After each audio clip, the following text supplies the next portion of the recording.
Hello, happy Sunday. Happy Sunday. Welcome to the Two Matts Q&A Sunday edition, brought to you by the New European newspaper. Let's get straight in. Sally from Notting Hill writes, do the Matts think that JD Vance is a democratic plant? That's the only explanation that makes sense to me. I love this. It is a very plausible idea. Tinker Tailor Soldier Vance, he's sort of a mole who's wrote Hillbilly Elegy and then pretended to hate Trump and then pretended to like Trump and has now ended up as the vice presidential nominee by some margin, the worst ever, and just amazingly bad. And he's the gift that keeps on giving, isn't he? I mean, the fact that having insulted, what was it? Cat-owning childless ladies. He then apologised to cats. I've got nothing against cats. I mean, first of all, much as I'm a cat lover myself, cats don't listen to podcasts, right? Nor do they vote. Nor do they vote. So that was a very stupid thing to do. But if they did, you can bet your life they wouldn't vote for you. And then my other favourite was that his idea that people with children should have more votes. Yeah. That was particularly hat stand, I thought. Right. This goes back to, I knew it reminded me of something, and inevitably it's Germany. Prussia, back in the 19th century, had a three-tier system of you got more votes depending on how much tax you paid, right? So this is a sort of, crazed Christian version of that, which is like if you have 4 kids, you get 5 votes, right? Yeah. Wow. Mad. Right, absolutely mad, and then the Diet Mountain Dew and everything, and it keeps coming. It was even too mad for Trump, wasn't it? Too mad. I mean, Trump was asked at that black caucus of journalists that we talked about on Friday's edition, and someone said, "Do you agree with this? More votes for?" And he said, "Well, I don't think that's what he. I don't know." And he also said, he then said, "And by the way, vice presidents are irrelevant." Which I felt was a very clear signal to JD Vance that the unlikely event that he makes it to the White House as vice president, his services will not be required very often in the Situation Room. I mean, look, they getting rid of a vice presidential nominee is very hard. McGovern got rid of Eagleton in '72, but I mean, apart he's from the stuck succession element. What does a vice president have constitutionally? What's he there for? What is she there for? The succession thing is obviously very important. President of the Senate, which can be very important. I mean, Mike Pence, no fan of Mike Pence, but Mike Pence in his capacity as president of the Senate did certify the 2020 election. And then they get given, it's often very embarrassing because there isn't much for them to do. They deputise for the president at foreign occasion, sort of visits and things. Kennedy was always sending Lyndon Johnson off to parts of the world he didn't want to visit. And Mr. President, I do not want to go, and that kind of thing. But then you kind of give them a portfolio, but only kind of. I mean, Kamala Harris is there's this big row about whether she was or wasn't in charge of immigration during the Biden's border czar. I mean, the truth is that he asked her to look into the root causes of the problem, right? And she went off to Central America and said, "It's here, right?" I found it. And but I mean, was she really in charge of immigration policy? No, she wasn't. Well, anyway, Sally, thank you for getting us off to a good start. Next question. Some great insights into the complex Gaza situation. The episode has stammered on enough. Thanks. Is it just me, or did the report about Netanyahu consistently scuppering ceasefire talks just disappear from the media sphere without a follow-up? Any comment on that? Mark's at Gib via Spotify. Thanks, Mark. Thank you. Great question. It's a good question. Netanyahu seems to be one of the few recipients of anything positive on a personal level to come from this entire crisis, because he is literally clinging on, isn't he? The longer this goes on, the sort of longer he is in secure employment and not being chased down for genocide, I mean, he obviously the minute there's a substantive ceasefire, he's gone. Interestingly, I was talking to someone who, with direct knowledge of the talks, who said it's a nightmare because both sides keep changing their mind. Right. And you've got CIA and people from Qatar acting as go-betweens, and sometimes even the Saudis are involved. And it's not even proximity talks. It's and they take an offer to one side and they say yes, absolutely, and then go to the other and they say absolutely, and then it goes back and says, oh, actually we've changed our mind. And this person's view was that until the leadership on both sides changes, there isn't a prayer. And obviously the assassinations of the last week have not much helped the prospect of a ceasefire. I think in answer to Mark, I'd say there has been quite a lot about Netanyahu scuppering ceasefire talks in the media, and I think that it's true that it's in his interests for the war to carry on, but it's not just him. And I think that the problem we have to confront is that this is now a regional conflict. It's always been a regional conflict, really, and absolutely Netanyahu's removal would improve things, but it's an error to think that him going will bring peace to the region, because it won't. What's the best result for the prospects of peace in the region in the US presidential election? I think that, a very good point that was made is that Trump breaking off all connections with Iran was a disaster. And I think if Harris, who's very much of her own mind on the Middle East, Biden comes from a generation of Americans for whom the foundation of Israel in 48 is a kind of core event in their totemic. It's totemic. Truman, recognizes Israel within hours of its formation, etc. And Biden comes from that generation. And I'll stand by them, right or wrong. Golda Meir was the first person he saw as a young senator, when he went abroad. Harris is a Gen X. She's got a completely different point of view, and it was very striking that she said after she'd met Netanyahu in DC, I will not be silent about what's happening in Gaza. That's a total change of tone. Now, will America still be an ally of Israel? I suppose it will. But if Harris becomes president, I think that a lot of things, it's a solvent, if you like. Yes.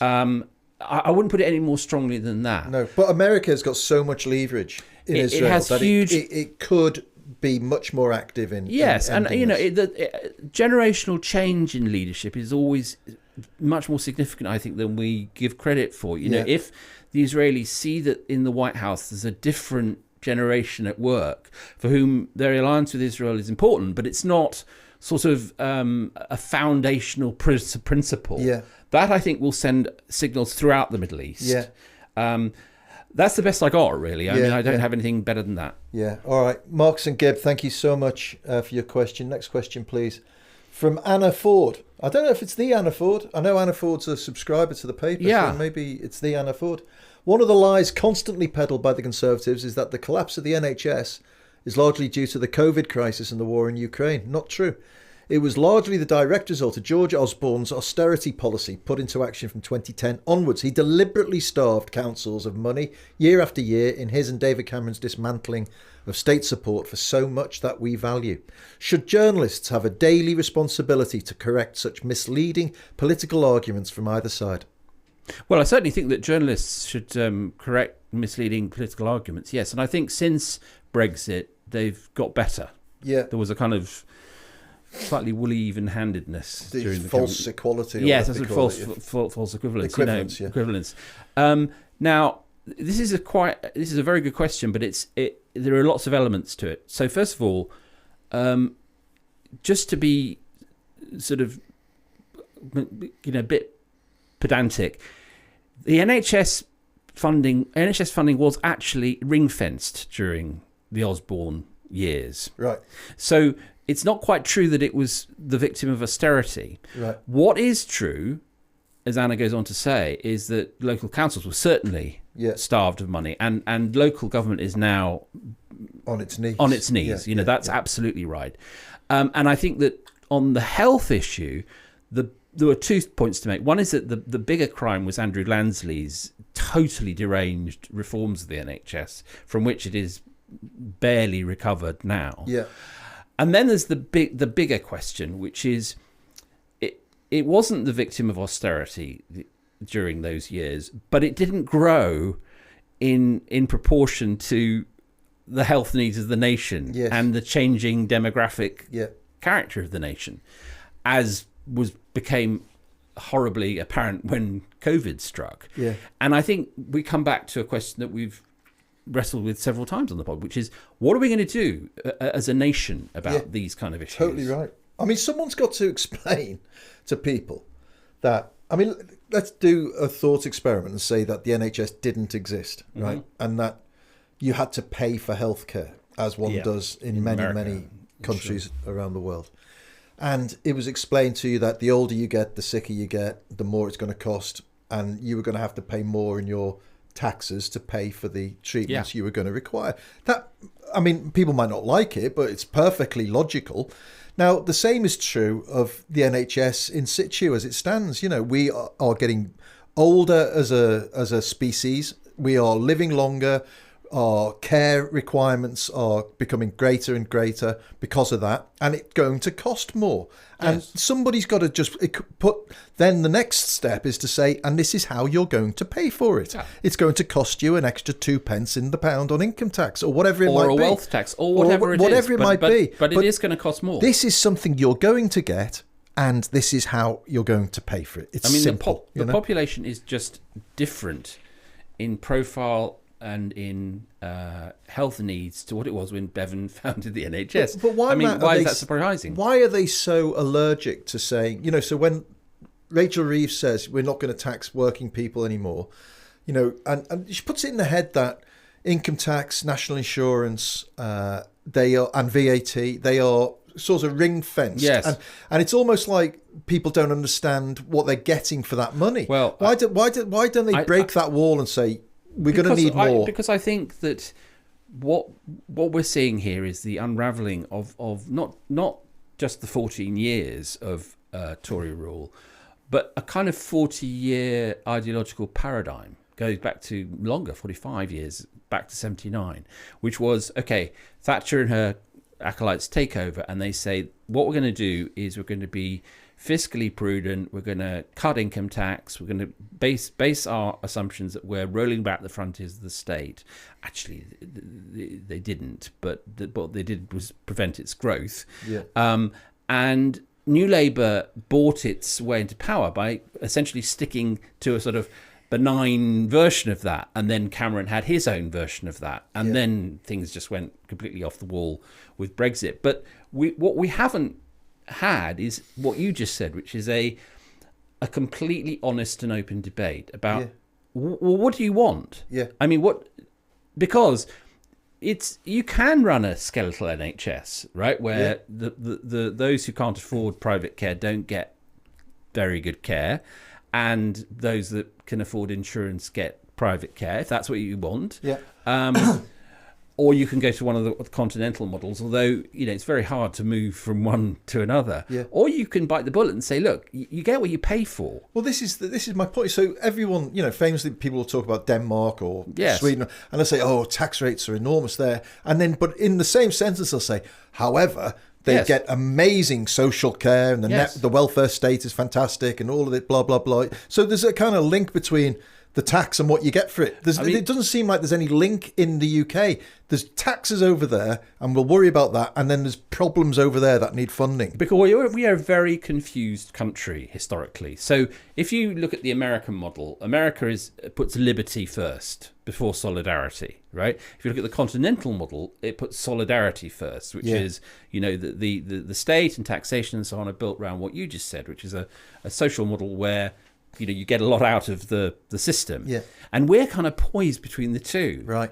And, you know, because there's a very strong individualism, I don't want the government taking too much of my money kind of mentality in this country. But there's also, you know, we've also bizarrely produced the biggest socialized medicine system in the world, which is to say the least, a contradiction. And I think what the Starmer years should be about, I can't guarantee they will be about, they should be about, is a reckoning on that, which is guys, if we're going to carry on with healthcare that works free at point of use, it's going to cost you more. Yeah. National renewal needs to be something new. It can't just be something polished up. As Kamala Harris would say, we're not going back. Exactly. All right. Anna, thanks so much for your question. We're going to take a quick break and come back with a couple more questions.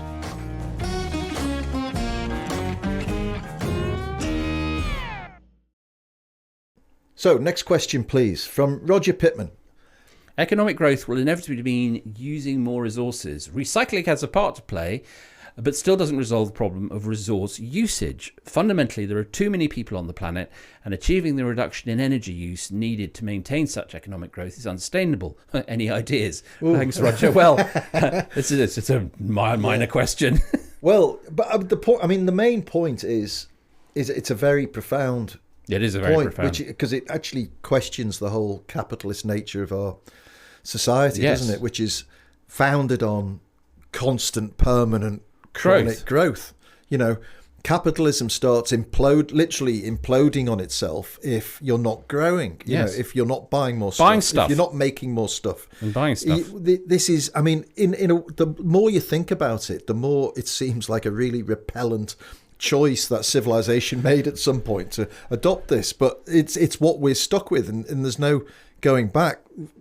As regards actual energy resources, and trying to I think somebody said to me, why are there not solar farms running alongside all the railways? Why are there not solar farms running alongside all of the motorways? Why are there not green energy things just absolutely bursting out of the seams in this country? Good question. They're going to have to at some point. I think there's good intentions, and Ed Miliband, as the back in his sort of climate change role, is clearly means business on wind farms and solar and so on. Yeah. But what I'd also like to see is the restoration of the net zero targets that Rishi Sunak rolled back last year, because part of the answer to Roger's question, and there is no single answer, but is that you have to be outperforming your targets. You don't want to say, we don't need to do that, and also after you go first to other nations. I mean, some nations have to be hero nations in this. And it's not enough to say, well, what about the global south, or what about China? Well, we have to do our part. Yeah. And I really hope this is a green government. One specific. Did you see that story about solar panels in Germany? Yeah. I mean, this is one thing they could do instantly. Exactly.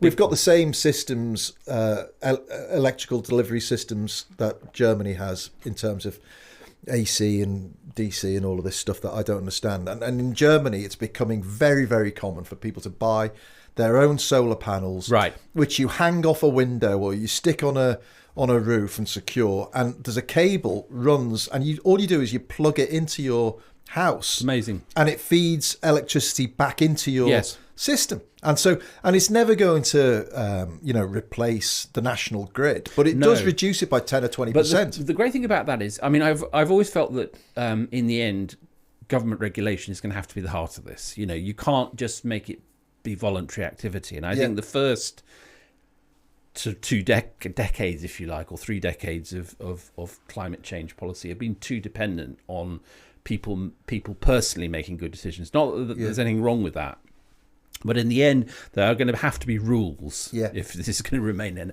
inhabitable planet. Yeah. But I do think that but on the other hand, I do think that what you just described is great, because it gives people a sense that they're participating, and that's one of the big things that's missing from politics now, is a sense of agency and participation, and the fact that everyone is doing their bit for a common goal. And Roger's right touching about recycling. I mean, you go back 10 years or 20 years, recycling felt like a weird thing to do. I think people will look back at our generation and think how we were just insane, taking clear glass bottles and throwing them into a hill and then making another clear glass bottle for something. It's mad. And it actually, this is why Sunak was so wrong about net zero, because you say, it's far too fast. People can't put in green boilers and move to electric vehicles. Actually, change happens very quickly when it happens. It is oddly, the old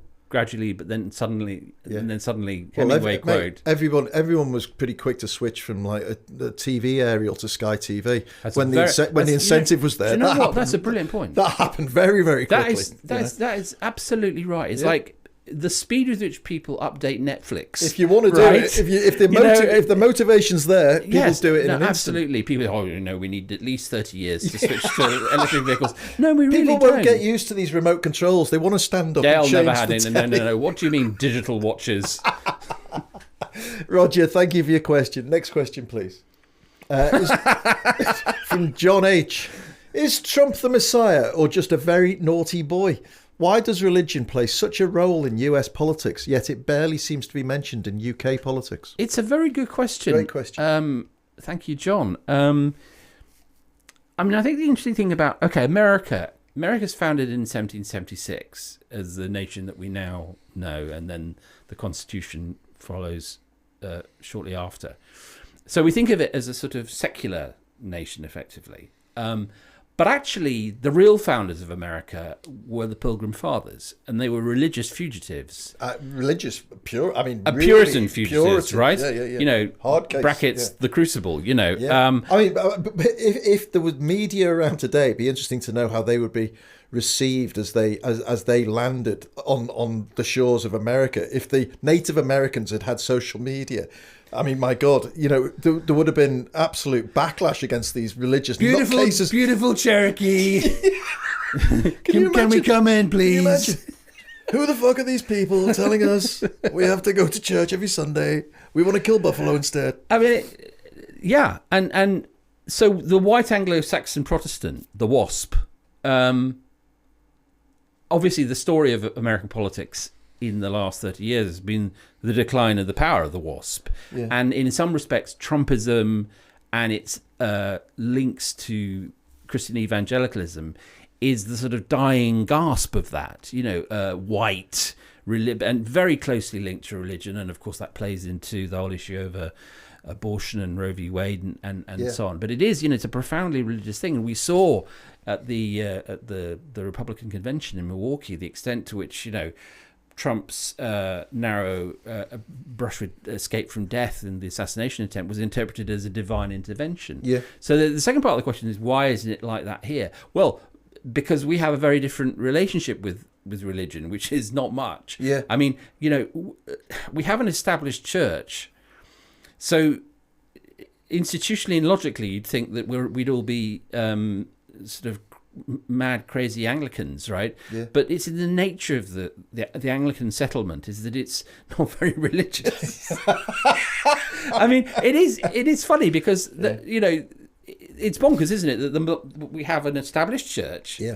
Everyone who's born here is entitled to get married, baptized, and buried in the Church of England. Yeah. The monarch, is the head of the church. Yeah. What's that all about? I know, yeah. Right? And yet, really, religion is very, in almost every sphere, its impact is very mild. Very marginal. Except to say, right, so there is one religion, of course, which gets a hammering in UK politics all the time, which is Islam. Yeah, look, there is, of course, as we, we're a pluralist society, and all the better for it, and different religions have different, impacts upon the way people live, and there are important things that need to be negotiated with all religions, just as the role of Catholicism and Judaism was negotiated in the 19th century, and Islam raises certain questions about freedom of speech and education. But there's not actually. It's very British for these things to be negotiated in a decent and thoughtful and compassionate way. I really don't see the necessity for it to be as fractious as it sometimes is. Well, and this is why it's, as on Friday's episode where we, I hope people have listened to it, but if not, it's there to listen to, had an absolute hammering at Nigel Farage because of his divisive suggestions and conspiracy theories. This is why it's so important that it's not a secular society, but it's a tolerant society. Yes. It is a multicultural society. It's the most multicultural society, and successfully so on the planet. We should celebrate that. We shouldn't part of doing these things decently is not to minimise problems when they arise. So, for example, when the Batley school teacher had to go into hiding because some of the parents objected to cartoons of the Prophet Muhammad being shown in a class. I mean, we can't be having that either. No. We cannot be having... He's still in hiding, by the way. Is he really? Yeah. Jeez. He had to take it... But everyone ran away from it. Yeah. And I think that the important thing... And there are so many good actors in the Muslim space who are willing to discuss this. And I really don't think it's an insuperable problem. No. So that's the difference, really, is that we're a successful pluralist society, and America is having some problems, shall we say? Thanks, John, for that question. Next question, please. I'm a lifelong Labour voter. I joined the Tory party last month. What? Solely to secure a vote. Aha! To prevent the slither to the right. I love that. I'll resign straight after. Should I change my name to Judas? Pete via Spotify. Well, this is called entryism, isn't it? Yeah, it's, not Judas at all. I mean, look, the principle of entryism, I think, is wrong. I think people should fly the flag that they believe in, and he has said he'll resign straight after. I know, but Pete, you get a pass because obviously you're doing it in a way that we broadly approve of. But I do understand that in giving you a pass, some may say, well, what about Militant and Corbyn and momentum entryism? The other thing is that whilst I salute the at least the intention behind this, it is utterly pointless because there are, 170,000 madmen who are already members who are going to ensure that whoever is the next leader is not, I'm afraid, is well slithered to the right. And also it might be in all our better interests for the Tory party to represent themselves as they truly are, and not to help them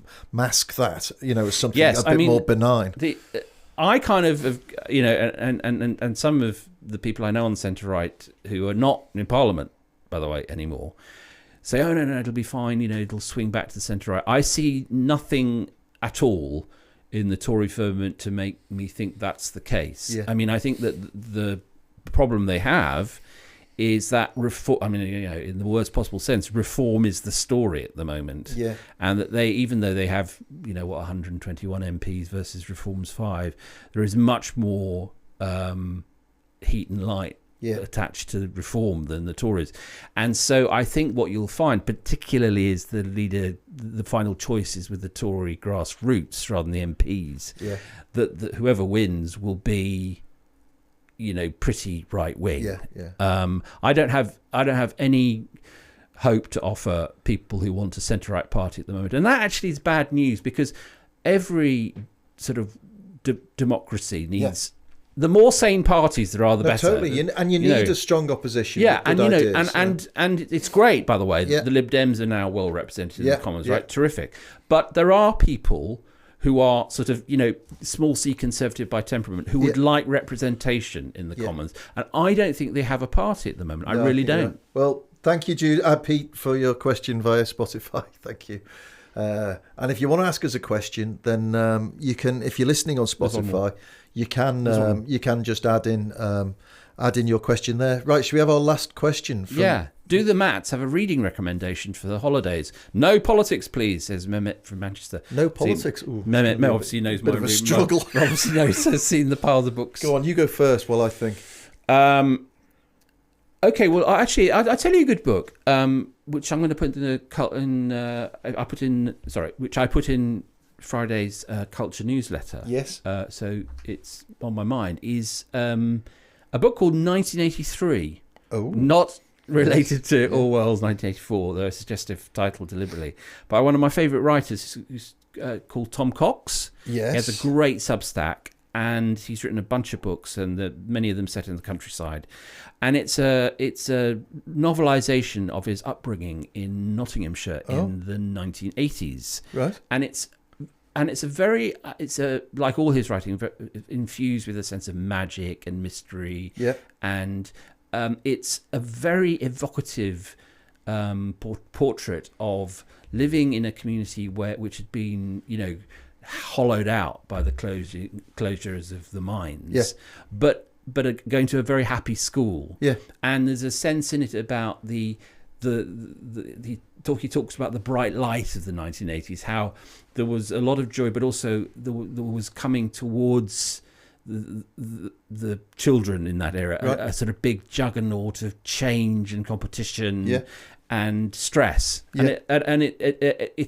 But that makes it sound very bleak, and it isn't. It's a very beautifully written and excellent book. Well, the last really good book I read was, it's not a new book, but it's A History of Loneliness by John Boyne. Oh, right, I've not read about that. And it's a very complex, quite dark story about abuse in the Catholic Church and around an Irish priest, and there's themes of suicide, and like I say, it sounds very depressing the more you talk about it, but it's beautifully written. It's a great story, and if you want a sort of engrossing 220 pages, that's the one, I think. And of course, our mutual mate Tony Parsons, has got a book out, Who She Was, which is a terrific, great read, set in Cornwall, I think. Yeah. But Tony's done. I mean, he's one of the great underrated novelists now, I think, even though he is rated highly. But I think he's absolutely brilliant thriller writer. Yeah. And he's come a long way since he was one of the hip young gunslingers at the NME. Yeah. Writing about punk, and then he's written about music during the 80s, and still great columnist at GQ. But also this, he's fantastically good at writing thrillers. Well, but I mean, Man and Boy, I think. Oh, it's one of the great. One is like a classic, which will definitely stand the test of time. But then he went wrote a series of great books. My Favourite Wife is actually my favourite of Tony's novels, which is a brilliant book about relationship in Southeast Asia. But then he created Max Wolf, this great character, amazing, and made for TV. So I wouldn't be surprised if that pops up as a box. Come on Netflix, come on Prime Video. Exactly. And then Who She Was, beautifully written. He's a great writer. Yeah, good. You'll enjoy that. So Tony Parsons, Who She Was. What was your one?